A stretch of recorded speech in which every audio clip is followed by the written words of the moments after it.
2 or 3 weeks ago, I do think we'd all have been quite happy with the fact that I'm sitting here now, or that we're all here in Winston-Salem, having topped the group after just 2 match days.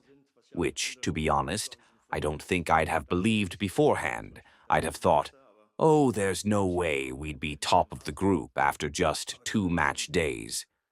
But we've managed it, and deservedly so.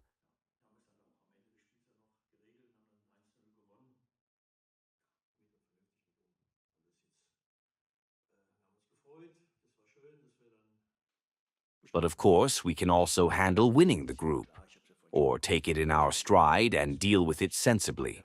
Of course, you have to accept it exactly as it was, because the circumstances were different for Ecuador and for us too.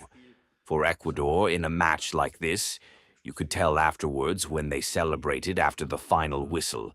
It was, of course, the match of all matches for them over the last 20-30 years. And you could certainly feel that in every single second, even out on the pitch.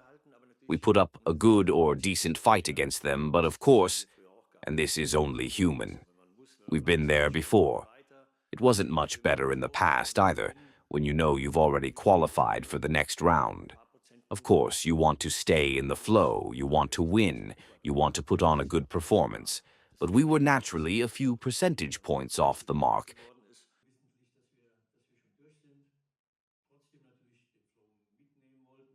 Compared to the Ecuador match. But that's perfectly normal. Everyone understands that. That's why the substitutions were made the way they were at the end. We know, and the players know too, that there's still a bit of room for improvement, and I'm absolutely optimistic about that as well.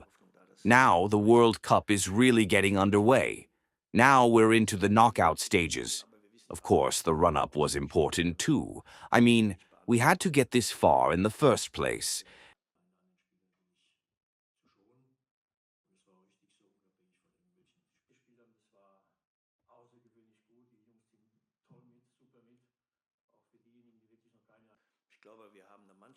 And that's where my belief and hope lie, and rightly so. It won't take much more for them to really hit their stride.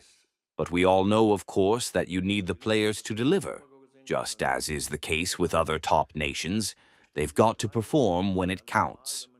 I believe we have a team that, on really good days when they're playing right at the limit, and by limit I mean 100%, can beat any team.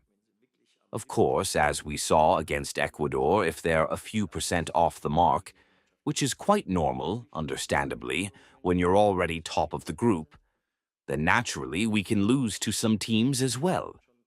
No, that's a fact. That's the difference.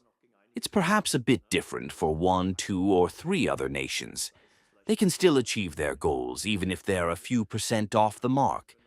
That's not an option for us, of course, and believe me, I'm completely calm and relaxed about it, because I know that on Monday the team will give it their all. They'll give it their all.